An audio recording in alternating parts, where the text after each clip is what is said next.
Today, I'm gonna show you how I made these two DIY fish habitats for our farm pond for $20. DIY fish habitats. I've looked at these online.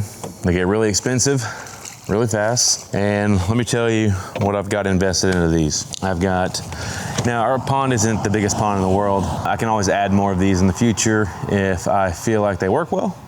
But I wanted to try first and see what we think. So I've got two half cinder blocks. These cost about $1 and change at your local big box hardware store. I've got, what is this called? This is Rainbird heavy duty drip irrigation tubing. This is 50 foot of tubing.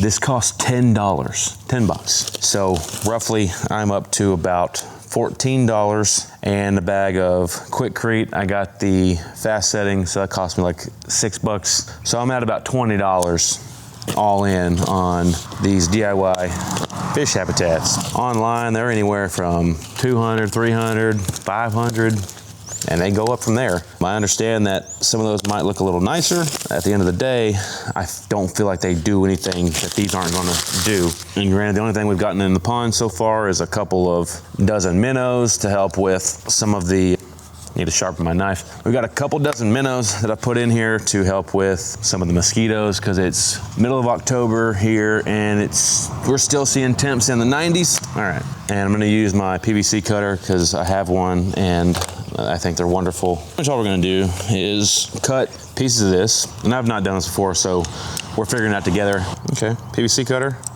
epic fail because it doesn't get small enough for this small tubing. So we're gonna use the knife to score it and tear it. That's pretty easy, actually. Okay, pretty much all we're gonna do is cut pieces of tubing, different lengths, get them inside these cinder blocks. Cinder blocks is gonna help hold them down in the water so they sit on the bottom.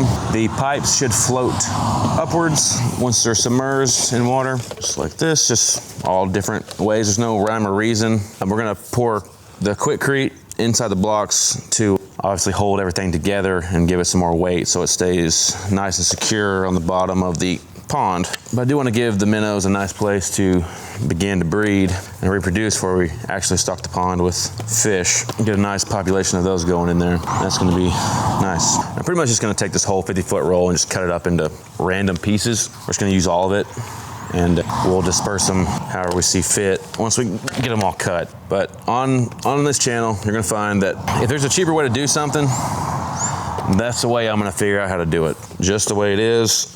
I like saving money. I don't like spending money that I don't have to. Now, some things, there's just not a cheaper alternative than what you need, but for a lot of things, I'd say for most things, there is an alternative that is, you know, a little bit of work involved, but this is super easy, guys. I don't see any reason why this won't work. I just can't say for a fact that it does because I have not tried it yet.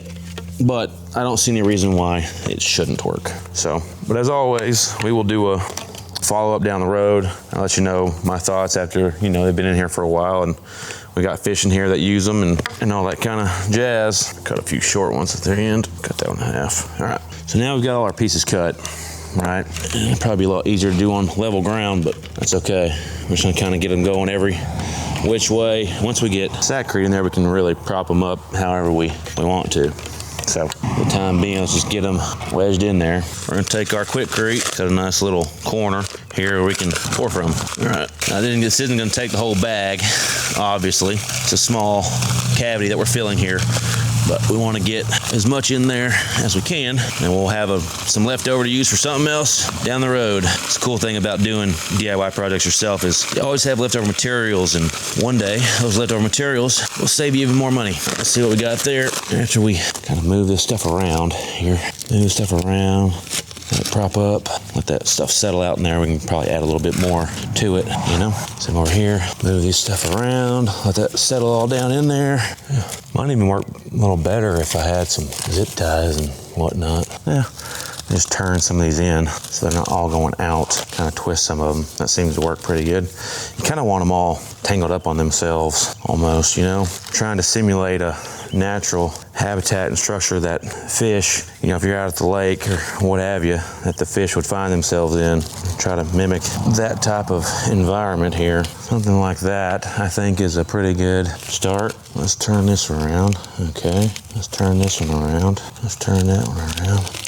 And again, there's no rhyme or reason for why I'm doing it the way I'm doing it. It's just the way I'm doing it.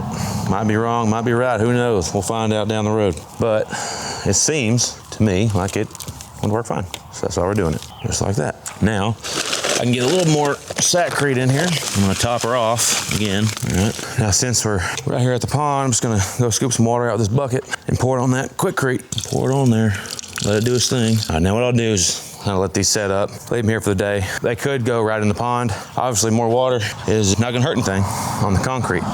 So they could go right in the pond, but kids really enjoy playing out there. So what I'll do is let these set up where they're nice and firm and the concrete set, and then have them come out here maybe this evening when it's a little cooler and have them carry them out to the middle of the pond and drop them in. The pond's only about, I'd say it's only about half full right now. We just dug the pond, I guess, 4 months ago, and we dug the pond because we had some drainage issues we wanted to fix, but we had very little rain in the last several months. It was a little bit fuller than that, it's evaporated out. We just haven't had any rain at all, but hopefully fall is coming and so will the rain, and it won't be so dry, and we can get this pond full of water. But anyways, we'll report back down the road and let you know what we think and how they work, what we like, what we would have done differently.